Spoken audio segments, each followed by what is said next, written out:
Pour certains, on les appelle pasteurs, pour d'autres, hommes de Dieu, prophètes, guides spirituels. En tout cas, vous pouvez les appeler comme vous voulez. Mais en Abidjan, nous avons constaté que beaucoup de familles ont été détruites parce que les révélations qu'ils ont données n'étaient pas forcément destinées à ces personnes et à ces familles. À Abidjan, on en parle, dames et messieurs, nous allons décortiquer ce sujet-là. Et je suis en compagnie de mes amis que vous connaissez, Luc et Élie.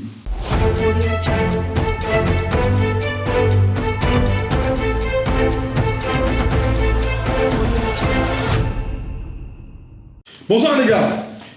Bonsoir Steph. On dit quoi, comment vous allez? Ouais, je ne vous sens pas, tu es un peu trop calme là, qu'est-ce qui se passe? Non, tranquille, ça va. La semaine s'est bien déroulée? Super, ça va. Tu as mangé quoi aujourd'hui? Pain brochette. C'est pourquoi tu es lourd là. Élie, comment tu vas? En fait, tu n'as pas dit la vérité, il a reçu une révélation. La révélation. Élie, comment tu vas? Ouais, super, ça va. Salut à vous d'Abidjan, donc j'espère que vous allez bien. D'accord. Comme je le disais d'entrée de jeu, aujourd'hui nous allons, vous comprenez que je suis en veste parce que ils s'habillent comme ça, les hommes de Dieu et les prophètes et les guides spirituels, je ne sais pas, les apôtres et les révérends. Voilà, on dit en Abidjan, on a constaté que beaucoup de familles ont été détruites, des couples ont été détruits, des familles ont été séparées, des enfants ont été séparés de leur papa, de leur maman, parce que le pasteur a dit que l'enfant était sorcier, ou la femme était sorcière, ou encore les familles sont ceci, sont cela, il faut se séparer d'eux. Les gars, qu'est-ce que vous pensez de ce type d'hommes de Dieu qui sont de plus en plus visibles dans notre capitale abidjanaise? C'est à qui la question? Bon, j'ai dit les gars, en tout cas, Luc veut se poser la question. Bon, tu peux commencer, Attends, non, Élie. Élie, qu'est-ce que tu penses de ça? Oui, je n'ai malheureusement pas le verset, ce qui me fait mal, mais on parlait de faux prophètes dans les derniers temps. Je pense que Luc, un peu plus calé en termes de versets publics, il nous fera sortir les versets prochainement. Le spirituel. Du coup, aujourd'hui, tu l'as si bien cadré, on assiste aujourd'hui à pas mal de divisions au sein des familles parce que les pasteurs se sentent obligés de faire certaines révélations qui n'ont pas de sens. C'est vrai qu'on est dans une société aujourd'hui où il n'y a que les révélations et les miracles qui attirent les fidèles, les bonnes brebis. Mais je pense qu'à un moment, il faut qu'on fasse tabasse et qu'on se rende compte que ces révélations ne sont pas toujours vraies. Et clairement, les paroles de ces pasteurs-là sont considérées comme paroles d'évangile. Et donc, dans ce contexte, on assiste à la division de certaines familles, des pères, des enfants qui se retournent contre les pères, des frères qui se retournent contre leurs sœurs et tout ça, vis-à-vis de ce que des amis disloqués aussi, des amitiés disloquées. Exactement. Ok. Oui, Luc, qu'est-ce que tu penses des nouveaux pasteurs, ou bien disons même que des pasteurs, des anciens, voilà, qui divisent des familles? C'est-à-dire qu'aujourd'hui, on voit ça couramment, même sur Internet. On voit des gens qui font des révélations, cet enfant-là, on ne sait pas sur quoi il se base, il dit qu'il est l'enfant des soucis. D'accord. Et si vous avez des exemples aussi. Hein. Déjà, tout de suite, ma réaction, c'est que c'est toujours pénible, en fait, de voir une famille, deux personnes qui s'aiment, un père et ses enfants, voilà, se diviser. Qu'importe la raison, c'est toujours pénible, en fait, à regarder et à voir. Ce que je voulais faire remarquer, avant d'entrer dans le vif du sujet, c'est que la division, tu vois, et tous ces petits mots en fait qui rongent le monde là, existent avant que les pasteurs soient. Ok. Donc je vous dis en fait que les mensonges qui divisent les gens n'ont pas commencé en fait par les faux pasteurs. Mais on dit que... Non, lui, tu dis que tu es le parti. Non. Laisse-moi continuer s'il te plaît. En Israël pour venir non, pas du tout. Bon, d'accord. Donc, je veux dire en fait que c'est des mots qui existent basiquement dans la société. Okay. Tu vois, affaire des pasteurs ou pas, c'est là. Maintenant, pour entrer dans le sujet, il y a une chose sur laquelle je voudrais vraiment insister, tu vois. Parce que moi, je suis chrétien et tu vois, c'est un sujet, et vous deux d'ailleurs... Moi, je suis chrétien, il a porté le costume d'église. Non, je sais mon costume d'église. Écoutez-moi. Bon, toi, tu as insulté mon costume d'église. Non, allons-y. Moi, c'est dans le groupe musical. Je dis que je suis chrétien. Et quand je dis que je suis chrétien, je n'apprécie pas ça au regard d'une quelconque dénomination qui soit. Donc, moi, quand je veux parler de la chrétienté, tu vois, j'apprécie selon l'instigateur. Tu vois un peu. Donc, je prends cette tournure-là. Je prends cette tournure-là pour spécifier une chose. D'accord. Laquelle c'est que les agissements de quelqu'un qui se prétend être homme de Dieu, comme on a l'habitude de le dire là, Ok. ces agissements-là doivent être appréciés à la lumière de ce que Dieu a dit. Tu comprends, non? Si ces agissements-là sont du moins parallèles à ce que Dieu a dit, moi je conclus tout simplement que c'est pas un homme de Dieu, tu vois, c'est un mec qui a trouvé un bon business dans le fait que les gens sont vulnérables aujourd'hui, le fait qu'ils n'ont pas de repères. Il a trouvé un bon business, c'est comme tu dis, il a divisé. Il a trouvé un gars qui est bien juteux là, il isole de sa famille et puis il exploite à fond. Et ça existe. J'ai connu un prétendument prophète. Mais tu peux dire son nom à la caméra. Hein. Non, il ne m'intéresse pas. Ce genre de personne là, leur nom là, c'est des maléfices. Je ne prononce pas dans ma bouche. Donc, il a isolé par exemple une dame de son époux et de ses enfants. Il a sucé carrément, tu vois, avant que voilà, elle puisse se rendre compte un jour. Dieu merci pour elle. Il y en a qui n'ont pas eu le temps de se rendre compte, ils sont morts même dedans. Tu vois, donc moi tout de suite le commentaire que je fais pour résumer en fait, c'est que quelqu'un qui agit de la sorte dans l'intérêt de se faire la malle, c'est pas un homme de Dieu, tout simplement. Moi c'est ça en fait mon point. D'accord. Mais est-ce que, en plus de la dame dont tu parlais tout à l'heure, tu as un exemple pratique? Est-ce que tu as déjà vu Non, mais les exemples sont là. Il y a un qui a tué son enfant dernièrement, l'affaire était sur la toile. Ah ouais? Oui, mais attends. C'est quoi l'histoire déjà? Il a tué son enfant parce que, d'après lui, l'enfant est sorcier. Donc, il a mis l'enfant sous jeûne, je crois. L'enfant est tombé malade. Il n'a pas assisté jusqu'à ce que l'enfant meure. La mère qui n'était pas au pays a pleuré sur les réseaux partout. Il a fallu que des gens interviennent. Mais on a même vu aussi sur la toile un pasteur qui était en pleine veillée, une femme qui est tombée et elle souffrait de l'asthme. Il a dit, je crois qu'on a pu voir ça. Il a dit, on laissait là, il y a l'onction qui l'a saisi. Bon, là, tu vois, en fait, c'est un sujet qui est très proche de moi, en fait. Okay. Ce gars-là, Dieu merci, c'est pour vous qui ne savez pas, il s'est mis sur les réseaux à faire des vidéos à la con, là. Il est actuellement autour, il est bien au frais là-bas. Je pense que ça va lui donner le temps de réfléchir un peu. Mais tu vois, elle, par exemple, c'est une sœur. Ok. C'est une sœur, tu vois un peu. Donc, il y a quoi à la famille? Bon, il y a quoi à la famille, on l'a déjà enterré, tout ça. Mais c'est une sœur, on était tous peinés. Mais bon, avant la justice de Dieu, il a subi quand même la justice des hommes. Il est autour. D'accord.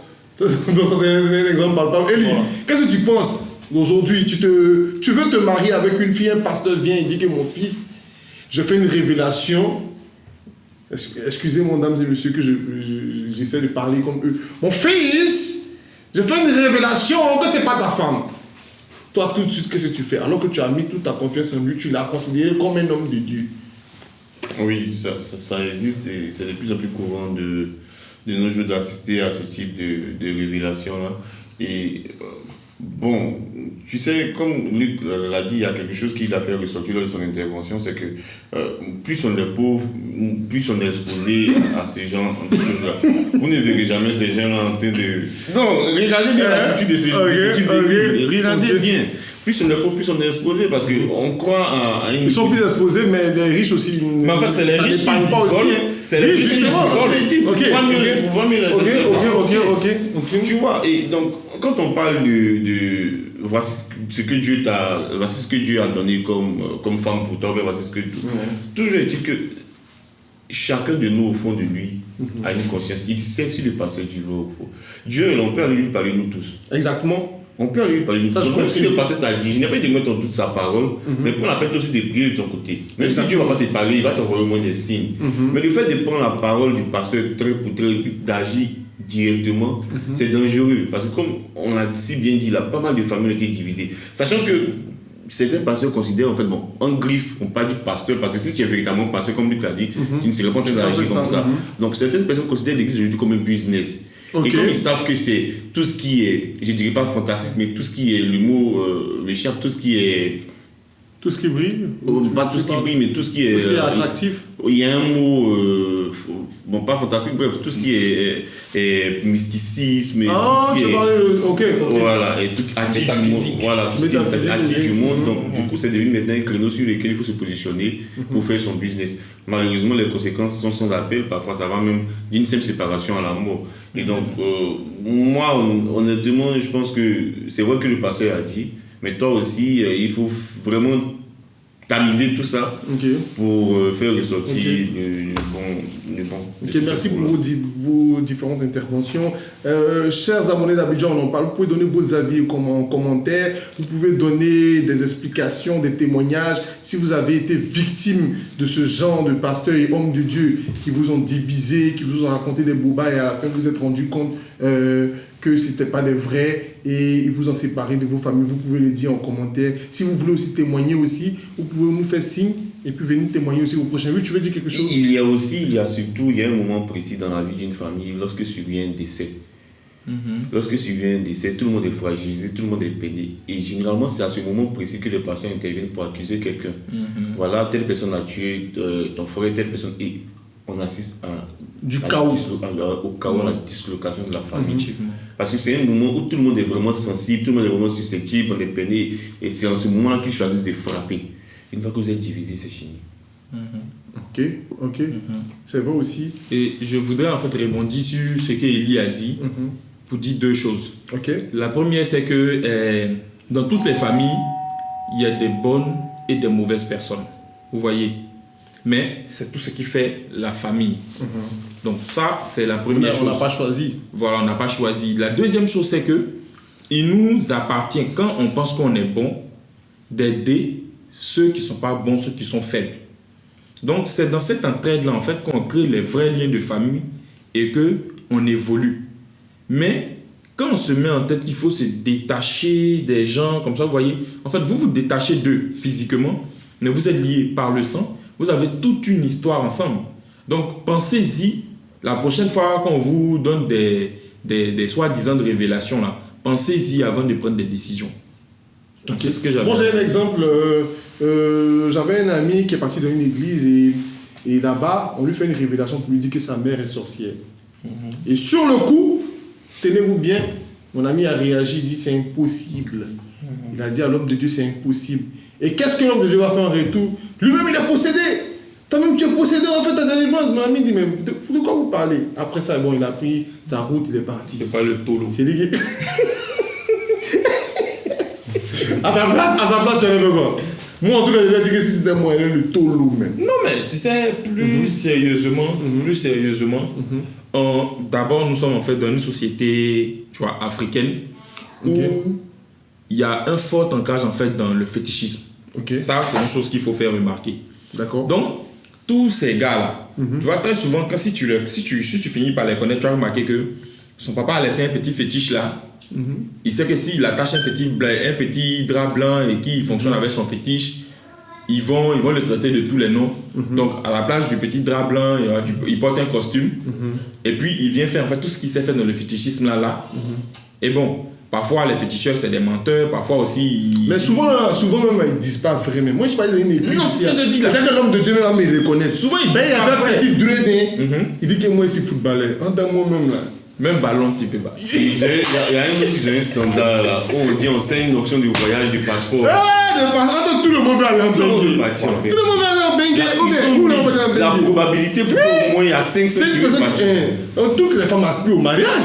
Quand même. Donc quand tu dis que pour ton mariage, toi tu étais marié. Et puis on dit tu as bien. Quand tu as son doigt, tu as vu qu'il n'y a pas alliance. Et puis on forcément son âge est arrivé. Dimanche tu as bien. Mais forcément la personne, on me dit elle a bien en blanc, mais dimanche il y a forcément quelqu'un qui a. Il ne donne pas les positions. C'est pas qu'on de remettre en cause tout ce que les pasteurs font, mais pour revenir dans le sujet, il y a des. Il y a une manigance. Il y a une manigance, il y a des communautés où on s'arrange en fait pour mieux vous exploiter, à vous séparer de la famille. Parce que c'est celui qui est familier avec toi, tu peux te diviser donc du coup, ils vont vous diviser, vous éloigner de tout cela. Pour pouvoir, donc cette émission, ce n'était pas un procès collé aux hommes de Dieu, c'était plutôt pour dénoncer certaines pratiques qui sévit au sein du clergé en fait. Voilà, donc votre mot de fin, qu'est-ce que vous pensez, Élie, Zadi, Luc Wadé, Alors, ce que je veux dire, c'est que déjà, cette émission-là, comme vous l'avez remarqué, c'est une émission qui est allée assez vite. Donc, on a jeté les bases d'un grand sujet. C'est pas la dernière émission. On va revenir sur le sujet. Oui, ouais. Et on attend certainement des gens, en fait, comme vous, pour venir en fait avec nous ici pour pouvoir débattre de ce sujet-là plus sérieusement. La dernière chose, en fait, que je vais dire pour clore mon propos, voilà, c'est que puisqu'il est question de Dieu, il faut pouvoir apprécier chaque chose qu'on vous dit à la lumière de ce que Dieu veut, de ce que Dieu aime. Et ces choses-là, ce n'est pas des choses qui doivent sortir de la tête d'un individu. Heureusement pour nous, on a des livres qui sont des repères. Servez-vous de ces repères-là. Et puis, voilà, faites-vous une idée de Dieu. Merci. Merci. Eli, tu peux conclure? Oui, si vous adorez les riz popopo et les riz papa, c'est bien. Mais d'un autre côté, essayez vraiment de tamiser tout ça, comme je le disais tantôt en début d'émission. Et puis vous-même de tirer ce qu'il y a de bon. Donc, à la lumière de tout cela, je conseille à tout le monde d'être vraiment prudent. D'être vraiment prudent et de prier personnellement pour pouvoir voir ce qu'il y a vraiment de clair dans toute cette histoire. Ok, merci à tous. Merci de nous avoir suivis. N'oubliez pas de vous abonner, de liker, de partager et de donner vos avis en commentaire. C'était Abidjan, on en parle. Bye bye.